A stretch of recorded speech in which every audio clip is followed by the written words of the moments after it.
السلام عليكم ورحمة الله وبركاته. أعوذ بالله من الشيطان الرجيم. بسم الله الرحمن الرحيم. الحمد لله نحمده ونستعينه ونؤمن به ونتوكل عليه ونعوذ بالله من شرور أنفسنا ومن سيئات أعمالنا. من يهده الله فلا مضل له ومن يضلله فلا هادي له. ونشهد أن لا إله إلا الله وحده لا شريك له. وأشهد أن محمدا عبده ورسوله أرسله بالهدى ودين الحق ليظهره على الدين كله ولو كره المشركون. قال رسول الله صلى الله عليه وسلم: إن الرحمة لا تنزل على قوم فيهم قاطع رحم صدق رسول الله. يا ربي بالمصطفى بلغ مقاصدنا واغفر لنا ما مضى. يا واسع الكرم مولاي صل وسلم دائما أبدا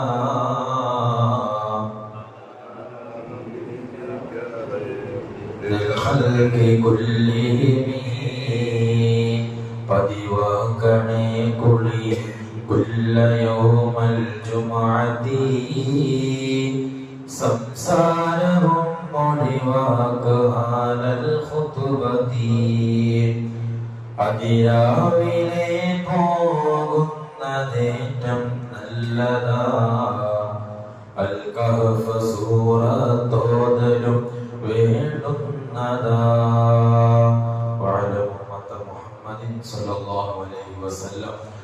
അല്ലാഹു സുബ്ഹാനഹു വ തആല നമ്മുടെ മുഴുവൻ ഇബാദത്തുകളും അമല സ്വാലിഹാത്തുകളും അവന്റെ പൊരുത്തത്തിലായി അവൻ സ്വീകരിക്കുമാറാകട്ടെ. ജീവിതത്തിൽ വന്നുപോയ അറിഞ്ഞും പറയാതെയും പരസ്യവും രഹസ്യമായി ചെയ്ത മുഴുവൻ തെറ്റുകുറ്റങ്ങളും ജഗന്നിയതാവായ തമ്പുരാൻ മാപ്പ് നൽകി അനുഗ്രഹിക്കുമാറാകട്ടെ. നമ്മിൽ നിന്നും മരണപ്പെട്ടു പോയ മാതാപിതാക്കൾ, കാരണവന്മാർ, മിത്രാദികൾ, ഉസ്താദുമാർ, നമ്മുടെ പള്ളിക്ക് ചുറ്റും മന്ദിറങ്ങുന്നവർ എല്ലാവരുടെയും ഖബർ ജീവിതം അല്ലാഹു സന്തോഷത്തിലാക്കി കൊടുക്കുമാറാകട്ടെ. പരിശുദ്ധമാകുന്ന പരിപാവനമാകുന്ന അല്ലാഹുവിന്റെ ഭവനത്തിൽ നാം ഇന്ന് ജുമുഅക്ക് വേണ്ടി ഒരുമിച്ച് കൂട്ടിയതുപോലെ നാളെ ജന്നാത്തുൽ ഫിർദൗസിൽ നമ്മെ ഏവരെയും ഒരുമിച്ച് കൂട്ടി അനുഗ്രഹിക്കുമാറാകട്ടെ. ആമീൻ യാ റബ്ബൽ ആലമീൻ. اعتكافنا نية مرة وكية وكبنوية الاعتكاف في هذا المسجد لله تعالى. الله تعالى كويني പള്ളിയിൽ ഞാൻ اعتكافنا കരുതി അല്ലാഹു നമ്മുടെ സൽക്കർമ്മങ്ങൾ സ്വീകരിക്കുമാറാകട്ടെ. പ്രിയമുള്ള സഹോദരങ്ങളെ, മുഅ്മിനീങ്ങളെ, കുടുംബബന്ധം ചേർക്കുക, അതുമായി ബന്ധപ്പെട്ട് നമ്മൾ മുമ്പും ചർച്ച ചെയ്തിട്ടുള്ള വിഷയങ്ങളാണ്. ഇന്ന് ഒരുപാട് കുടുംബ ബന്ധങ്ങൾ തകർന്ന് തരിപ്പണമാകുന്ന ഒരു അവസ്ഥയിലേക്ക് നിസ്സാരമായ വിഷയങ്ങളുടെ പേരിലാണ് ഇന്ന് പല കുടുംബ ബന്ധങ്ങളും തകർന്നു പോകുന്നത്. പരിശുദ്ധമായ ഖുർആനിൽ വബിദിൽ ഖുർബ ബന്ധുക്കളോട്, കുടുംബക്കാരോട് നിങ്ങൾ മാന്യമായി വർത്തിക്കുകയും അവരുമായി നിങ്ങൾ സഹകരിക്കുകയും വേണം. എന്തിനു വേണ്ടി? കുടുംബക്കാരെ മാനിക്കുന്നവരാണ് നമ്മളൊക്കെയും. എന്റെ പ്രിയമുള്ള സഹോദരങ്ങളെ, പക്ഷേ ആ ഒരു പരിഗണന വ്യക്തിപരമായിട്ടുള്ള കാര്യലാഭങ്ങൾക്കോ അല്ലെങ്കിൽ കാര്യസാധ്യതയ്ക്കോ വേണ്ടി ഉള്ളതാകരുത്. അങ്ങേര് നമ്മുടെ ബന്ധുവല്ലേ, മാനിക്കാതിരിക്കുന്നത് മോശമല്ലേ, അവിടെ നമ്മുടെ മാർക്ക് പോയി. അല്ലെങ്കിൽ അങ്ങേര് ബന്ധുവാണ്, അയൽവക്കക്കാരനാണ്, അടുത്ത് കിടക്കുന്ന ആളാണ്, മാന്യമായി ഡീൽ ചെയ്തില്ല എങ്കിൽ മാന്യമായ ഡീല് ഇങ്ങോട്ടും ഉണ്ടാവൂലല്ലോ, കിട്ടൂലല്ലോ, അവിടെ മാർക്ക് പോയി. അതാണ് അല്ലാഹു ഖുർആനിലൂടെ പറഞ്ഞത്, വബിദിൽ ഖുർബാ, ബന്ധുക്കളോട്, കുടുംബക്കാരോട് നീ മാന്യമായി വർത്തിക്കുകയും അവരോട് മാന്യമായി പെരുമാറുകയും അവരുമായി നീ സഹകരിക്കുകയും വേണമെന്ന് പരിശുദ്ധമായ ഖുർആനിലൂടെ അല്ലാഹു നമ്മെ പഠിപ്പിച്ചു തരികയാണ്. അപ്പോൾ കുടുംബത്തിന്റെ കാര്യം വളരെ ഗൗരവത്തിലാണ് പരിശുദ്ധമായ ദീനുൽ ഇസ്ലാം നമ്മെ പഠിപ്പിച്ചിട്ടുള്ളത്. ഇത് വളരെ പ്രസക്തമാണ്, കുടുംബ വിഷയം എന്നുള്ളത്. പലർക്കും നമസ്കാരമുണ്ട്, തസ്ബീഹുണ്ട്, ദാനധർമ്മങ്ങളുണ്ട്, യഥേഷ്ടം ഖുർആൻ ഓതുന്നുണ്ട്, എല്ലാ ഇബാദത്തുകളും എമ്പാടുമുണ്ട്, 50 ഹജ്ജ് ചെയ്തിട്ടുണ്ട്, ഒരുപാട് ഉംറകൾ ചെയ്തിട്ടുണ്ട്, എപ്പോഴും പള്ളിയിൽ ഇഅ്തികാഫിന്റെ നിയ്യത്ത് വച്ചിരിക്കുന്നുണ്ട്. പക്ഷെ എന്റെ പ്രിയമുള്ള സഹോദരങ്ങൾ, കുടുംബക്കാരുമായിട്ട് വളരെ പോക്കാണ്. ആ ആളും അല്ലാഹുവിന്റെ മുമ്പിൽ, അല്ലാഹുവിന്റെ അക്കൗണ്ടിൽ പോക്കാണ്. ഒരു ഖുദ്സിയായ ഒരു ഹദീസ് നമുക്ക് പരിശോധിച്ചാൽ കാണാം.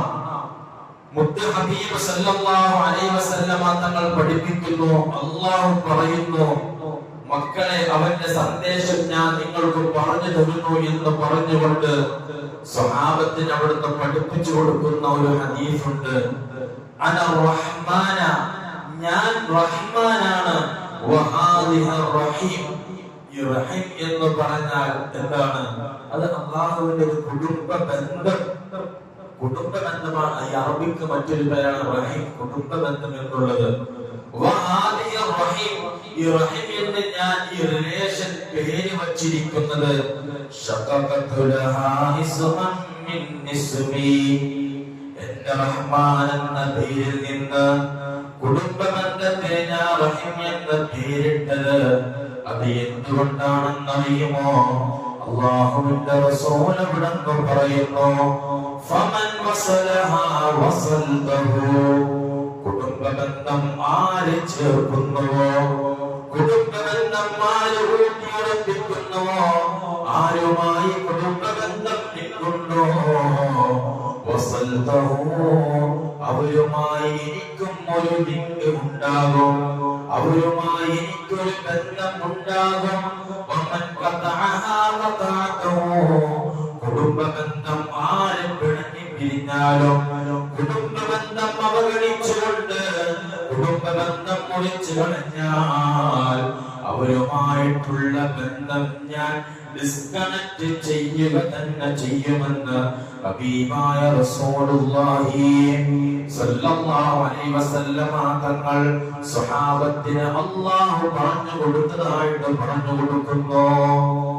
ആരൊരാള് കുടുംബ ബന്ധം ചേർത്തിട്ടുണ്ടോ, അല്ലാഹു അവൻ എനിക്കുമായി പങ്കുണ്ട്, എനിക്കുമായി നിൽക്കുണ്ട്. ഇനി അവൻ കുടുംബ ബന്ധം വിച്ഛേദിച്ചവനാണോ, അവൻ കുടുംബ ബന്ധം മുറിക്കപ്പെട്ട വ്യക്തിയാണോ, അവനുമായിട്ട് ഞാൻ ഡിസ്കണക്ട് ചെയ്തിരിക്കുന്നു എന്ന് പരിശുദ്ധ റസൂൽ സല്ലല്ലാഹു അലൈഹി വസല്ലം. എത്ര ഗൗരവമുള്ള സന്ദേശമാണ് എന്റെ പ്രിയമുള്ളവരെ. ഇത് അമുസ്ലിമീങ്ങളായ ആളുകൾക്ക് പോലും കുടുംബബന്ധം ഉണ്ട് എങ്കിൽ അല്ലാഹു സുബ്ഹാനഹു വ തആല അവന്റെ അച്ഛനോട്, അവന്റെ അമ്മയോട്, അവന്റെ സഹോദരിയോട് നല്ല നിലയിലാണ് വർദ്ധിക്കുന്നത്, നല്ല നിലയിലാണ് പെരുമാറുന്നത് എങ്കിൽ അവനക്ക് പരിശുദ്ധമായ ഇസ്ലാമിലേക്ക് ഹിദായത്ത് നൽകും അല്ലാഹു. ഇത് വെറുതെ പറയുന്നതല്ല. മഹാനായ ഇമാം ബുഖാരി, മുസ്ലിം റിപ്പോർട്ട് ചെയ്ത ഒരു ഹദീസുണ്ട്. മഹാനായ ഹബീബ് ഹിസാം റളിയല്ലാഹു അൻഹു വലിയൊരു സ്വഹാബിയാണ്. പരിശുദ്ധമായ ഇസ്ലാമിലേക്ക് കടന്നു വന്നു. മഹാനവറുകൾക്ക് വല്ലാത്തൊരു സംശയം. എന്താണ്? ഞാൻ ഇസ്ലാമിലേക്ക് കടന്നു വരുന്നതിന് മുമ്പ് എന്റെ അച്ഛനുമായി, എന്റെ അമ്മയുമായി, എന്റെ കൂടപ്പിറപ്പുമായി എല്ലാവരുമായിട്ട് ഞാൻ നല്ല നിലയിൽ കുടുംബബന്ധം പുലർത്തിയിരുന്നു. പക്ഷെ അതിന്റെ ഒരു കൂലിയും അതിന്റെ ഒരു പ്രതിഫലം എനിക്ക് ഇസ്ലാമിലേക്ക് കടന്നു വന്നപ്പോൾ ലഭിക്കുമോ എന്ന് ആ മഹാനായ ഹബീബുനോ ഇസാം റളിയല്ലാഹു അൻഹു സംശയമായപ്പോൾ ഒരിക്കൽ അല്ലാഹുവിന്റെ റസൂൽ സല്ലല്ലാഹു അലൈഹി വസല്ലമ തങ്ങൾ ഇങ്ങനെ തനിച്ചിരിക്കുന്ന സമയത്ത് മഹാനായ സ്വഹാബി അല്ലാഹുവിന്റെ ഹബീബിന്റെ അരികിലേക്ക് ചെന്നു. യാ റസൂലല്ലാഹ് ഫഹല്ലി ഫീഹാ മിൻ അജർ. അല്ലാഹുവിന്റെ റസൂലേ, ഞാൻ പരിശുദ്ധമായ ഇസ്ലാമിലേക്ക് കയറി വന്ന വ്യക്തിയാണ്. ഇസ്ലാമിലേക്ക് വരുന്നതിന് മുമ്പ് എന്റെ മാതാപിതാക്കളുമായി, എന്റെ കുടുംബക്കാരുമായി ഞാൻ കുടുംബബന്ധം പുലർത്തി. പക്ഷെ ഞാൻ ഇപ്പോൾ ഇസ്ലാമിലാണ്. അതിന്റെ പ്രതിഫലം എനിക്ക് ലഭിക്കുമോ എന്ന് അല്ലാഹുവിന്റെ റസൂലിനോട് ചോദിച്ചപ്പോ അല്ലാഹുവിന്റെ റസൂൽ മറുപടി പറഞ്ഞു സല്ലല്ലാഹു അലൈഹി വസല്ലം, അസ്ലംത അലാ മാ സലഫ മിൻ ഖൈർ. അല്ലയോ മഹാനായ ഹബീബേ, നിനക്ക് അവിടുന്ന് ഈ പരിശുദ്ധമായ ഇസ്ലാമിലേക്ക് അല്ലാഹു സ്വാഗതം ചെയ്യാൻ ഒരൊറ്റ കാരണമാണ്. നീ മുസ്ലിമായിരുന്ന സമയത്ത് നിന്റെ മാതാപിതാക്കളുമായി, നിന്റെ കുടുംബക്കാരുമായി നീ ബന്ധം പുലർത്തിയിരുന്നു. നല്ല നിലയിൽ നീ അവരോട് വർദ്ധിച്ചിരുന്നു. ആ ഒരു ഒറ്റ കാരണം കൊണ്ടാണ് അല്ലാഹു സുബ്ഹാനഹു വ തആല പരിശുദ്ധമായ ഇസ്ലാമിലേക്ക് കടന്നു വരാൻ അവൻ തീരുമാനിച്ചത് എന്ന് ഖാല റസൂലുള്ളാഹി സ്വല്ലല്ലാഹു അലൈഹി വസല്ലം. അപ്പോ അകത്തുള്ളവർ അവിടെ, പുറത്തുള്ളവർക്ക് ഇങ്ങോട്ട് കയറാം. അകത്തുള്ള ആൾക്കാർ പുറത്താകാനും കുടുംബബന്ധം ഏറ്റവും വലിയ കാരണമാണ്. എന്റെ പ്രിയമുള്ള സഹോദരങ്ങളെ, ഒന്ന് ഉണരും. ഇന്ന് ഏതൊരു വിഷയമാണോ, എന്തെല്ലാം പ്രശ്നങ്ങളുടെ പേരിലാണ് കുടുംബബന്ധം അറിയിക്കുന്നത്? സ്വത്ത് തർക്കത്തിന്റെ പേരിൽ, അല്ലെങ്കിൽ വഴി പ്രശ്നത്തിന്റെ പേരിൽ, അല്ലെങ്കിൽ ചേട്ടനും അനിയനും, ജ്യേഷ്ഠനും അനിയനുമെല്ലാം അങ്ങോട്ടും ഇങ്ങോട്ടും വാക്ക് തർക്കം, അല്ലെങ്കിൽ വഴിവർഷത്തിന്റെ പേരിൽ വച്ചാപ്പ മൂത്താപ്പാണ മക്കൾ തമ്മിൽ അങ്ങോട്ടും ഇങ്ങോട്ടും മിണ്ടാതിരിക്കുക. പക്ഷെ ഏത് സമയത്തും പള്ളിയിൽ ഇബാദത്ത് കൊണ്ട് ധന്യമാക്കിയിരുന്നിട്ട് ഒരിക്കലും ഒരു കാര്യമില്ല. അല്ലാഹുവിന്റെ ഫൈലിൽ അവനൊരു ഇബാദത്തും സ്വീകരിക്കുകയില്ല എന്ന് ഖാല റസൂലുള്ളാഹി സ്വല്ലല്ലാഹു അലൈഹി വസല്ലം തങ്ങൾ പറയുകയാണ്. ഒരു ഇബാദത്ത് കൊണ്ടും അവന് ഫലം ചെയ്യുകയില്ല. എന്തേ? കുടുംബബന്ധം മുറിക്കപ്പെട്ടവനാണോ അവൻ, ആരുമായി, അവന്റെ ഒച്ചാപ്പയായി, മൂത്താപ്പയായി, അവരുടെ മക്കളായി ഒരു വഴി പ്രശ്നത്തിന്റെ പേരിൽ പിണങ്ങാനുള്ള അവസരങ്ങളൊക്കെ ചർച്ച ചെയ്യാം. പക്ഷെ ഇന്ന് 99-3% പരിശുദ്ധമായ ഇസ്ലാം എതിർത്ത കാര്യങ്ങളുടെ പേരിലാണ് ഇന്ന് കുടുംബബന്ധങ്ങൾ തകർന്ന് തരിപ്പണമാകുന്നത്. എന്റെ പ്രിയമുള്ള സഹോദരങ്ങളെ, അതാണ് അല്ലാഹുവിന്റെ ഹബീബായ പ്രവാചകൻ നബി മുഹമ്മദ് മുസ്തഫ സല്ലല്ലാഹു അലൈഹി വസല്ലം തങ്ങൾ ഇത്രയേറെ താക്കീതിന്റെ സ്വരത്തിൽ ഈ ഉമ്മത്തിന് പഠിപ്പിച്ചു കൊടുത്തത്. എന്റെ പ്രിയമുള്ള സഹോദരങ്ങൾ, മാത്രമല്ല പരിശുദ്ധമായ ഖുർആൻ പറയുന്നു, കുടുംബത്തെ അവഗണിച്ച് ആ ബന്ധം മുറിച്ചു കളഞ്ഞവരെ അല്ലാഹു സുബ്ഹാനഹു വ തആല ശപിക്കുമെന്ന് റസൂലുള്ളാഹി സല്ലല്ലാഹു അലൈഹി വസല്ലം. അല്ലാഹു കാത്തുരക്ഷിക്കുമാറാകട്ടെ. അല്ലാഹുവിന്റെ ശാപം കിട്ടുക എന്ന് പറഞ്ഞാൽ എന്താ പ്രിയമുള്ളവരെ?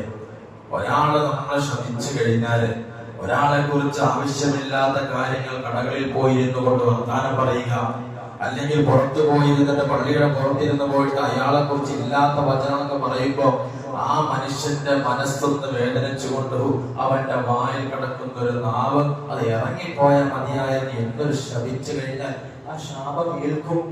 അതീതല്ലോ. ഇപ്പൊ തിരിച്ചു പറഞ്ഞാലും വലിയ വ്യക്തിയാണ് അദ്ദേഹം ചുമ്മാ കൊണ്ട് പറഞ്ഞ് ശപിച്ച് വലിയതായി പോലെ എന്ന് പറഞ്ഞാൽ പോലും ആ ശാപം ഏൽക്കും. പക്ഷേ കുടുംബബന്ധം മുറിക്കപ്പെട്ടവനാണോ ആ ബന്ധം മുറിച്ചു കളഞ്ഞവനെ അള്ളാഹു ശപിക്കുമെന്ന് റസൂലുള്ളാഹി. അള്ളാഹു കാത്തിരക്ഷിക്കുമാറാകട്ടെ. മുനാഫിക്കുകളുടെ അടയാളം പറഞ്ഞെടുത്ത് അല്ലാഹു സുബ്ഹാനഹു വ തആല പറയുന്നു. സൂറത്ത് മുഹമ്മദിന്റെ 23, 22, 23 ആയത്തെടുത്ത് പരിശോധിച്ചു കഴിഞ്ഞാൽ എന്റെ പ്രിയമുള്ള സഹോദരങ്ങൾ നമുക്ക് കാണാം. അവിടുന്ന് പറയുന്നു, നിങ്ങൾ സത്യമാർഗത്തിൽ നിന്ന് പിണങ്ങി ഭൂമിയിൽ നിങ്ങൾ പ്രശ്നങ്ങൾ ഉണ്ടാക്കുന്നവരാണോ? കുടുംബബന്ധം മുറിച്ച് കളയുകയാണോ നിങ്ങൾ? എന്നിട്ട് അവിടുന്ന് പറയുന്നു, ഇതിന്റെ പര്യാവസാനം എന്താണെന്ന് നിങ്ങൾക്കറിയുമോ? ഇതിന്റെ അവസാനം നിങ്ങൾക്ക് എന്തായി തീരുമെന്നറിയുമോ?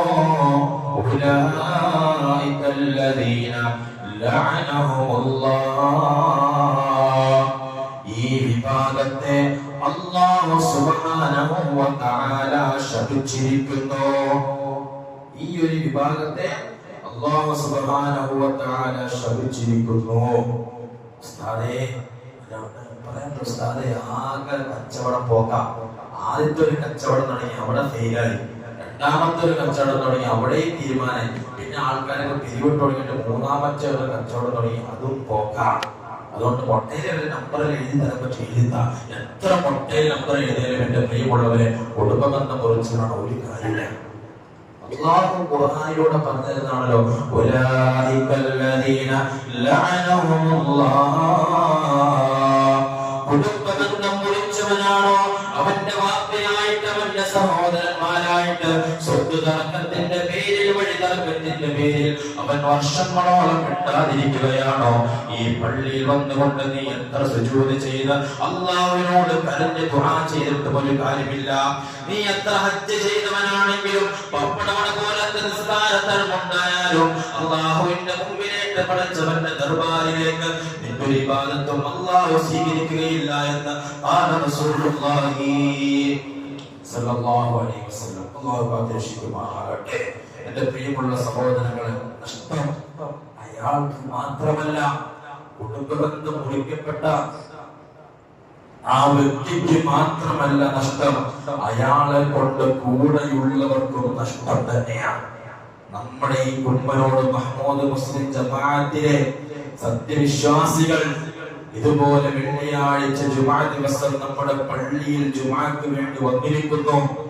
നിങ്ങളുടെ വന്നിരിക്കുമ്പോൾ ഈ ടൈപ്പ് ആളുകൾ നമ്മുടെ ഈ പള്ളിയിൽ ഈ നിസ്കാരത്തിന് വേണ്ടി ഉണ്ട് എങ്കിൽ, ഇല്ലാതിരിക്കട്ടെ, ഉണ്ടെങ്കിൽ അകാരണമായി കുടുംബബന്ധം മുറിച്ച് അവൻ മുഴുവൻ ബന്ധങ്ങളും അവിടുന്ന് നഷ്ടപ്പെടുത്തിയിട്ടാണ് ഈ പള്ളിയിൽ വന്ന് ജുമാക്ക് വേണ്ടി അവ്വൽ സഫിൽ വലിയ തലകെട്ട് കെട്ടിയിരിക്കുന്നവനാണ് എങ്കിൽ നമ്മുടെ ഒരാളുടെയും ഇബാദത്ത് അല്ലാഹുവിന്റെ അടുക്കൽ സ്വീകരിക്കുകയില്ല. ആരുടെ? അയാളുടെ മാത്രമല്ല, കുടുംബബന്ധം മുറിച്ചവൻ ഈ പള്ളിയിൽ ഇപ്പോൾ ഉണ്ടെങ്കിൽ മറ്റുള്ളവരുടെ മുഴുവൻ അമലുകളും ഇബാദത്തുകളും അല്ലാഹുവിന്റെ അടുക്കലേക്ക് സ്വീകരിക്കുകയില്ല. ആ മനുഷ്യനെ കൊണ്ട് നഷ്ടമുണ്ട് എന്ന് റസൂലുള്ളാഹി സ്വല്ലല്ലാഹു അവിടുത്തെ ബാബായ അദ്ബുഫ്രദിൽ പറയുന്നതായിട്ട് കാണാം. ഇന്ന റഹ്മത, അല്ലാഹുവിന്റെ കാരുണ്യം, അല്ലാഹുവിന്റെ കൃപ കടാക്ഷം, ലാ തൻസിലു, അത് ഇറങ്ങുകയില്ല, അലാ ഖൗമി, ഒരു ജനതയുടെ മേൽ. എങ്ങനെയുള്ള ജനതയാണ്? ഫീഹി, ആ സംഘത്തിലുണ്ടെങ്കിൽ, അവിടെ കൂട്ടത്തിലുണ്ടെങ്കിൽ, കുടുംബബന്ധം മുറിച്ചവർ ആ സംഘത്തിലുണ്ടെങ്കിൽ, കൂട്ടത്തിലുണ്ടെങ്കിൽ, അല്ലാഹുവിന്റെ കാരുണ്യം, കൃപാ കടാക്ഷം അവിടെ ഇറങ്ങുകയില്ല എന്ന് പരിശുദ്ധ റസൂൽ സല്ലല്ലാഹു അലൈഹി വസല്ലം അല്ലാഹു കാത്തുരക്ഷിക്കുമാറാകട്ടെ.